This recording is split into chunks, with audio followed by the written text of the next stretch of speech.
초콜릿은 달콤해 달콤해 달콤해 오렌지는 상큼해 상큼해 상큼해. Good morning mga sis! For today's vlog, magluluto nga tayo ng pork stick.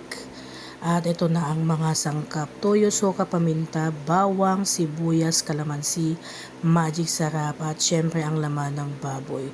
So ang una natin dito guys ay hiwa-hiwain natin ng maninipis ang laman ng baboy. Ayan. Parang ganyan lang, chareng. So, ayun, hiwa-hiwain lang natin siya ng maninipis. Depende sa inyo guys kung gaano ito kanipis. So, ayun na nga. Ilagay na natin ang mga sangkap nito. Ang bawang, sibuyas, paminta, ang magic sarap, at syempre ang toyo. Hindi mawawala ang toyo.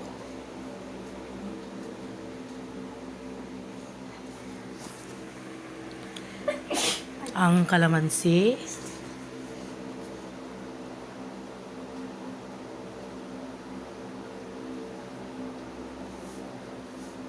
At syempre, halo-haluin lang tayo. Naghugas ako guys ha. Para may halo-halo lahat ang mga sangkap nito. So, antayin lang natin na mamarinate ito hanggang bukas. So, ayun na nga guys. Tadyan!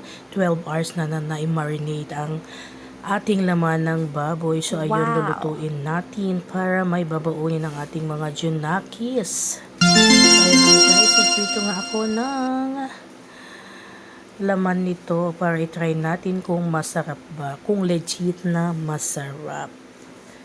So, ayun, nagprito nga ako. Wow!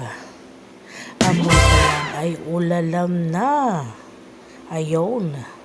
At ayan na nga ang pork stick. My own version. My own version. Version ni Tinang Vlogs. So, ayun guys. Sulit sa sarap. Promises. So, try nyo na guys. Thank you for watching.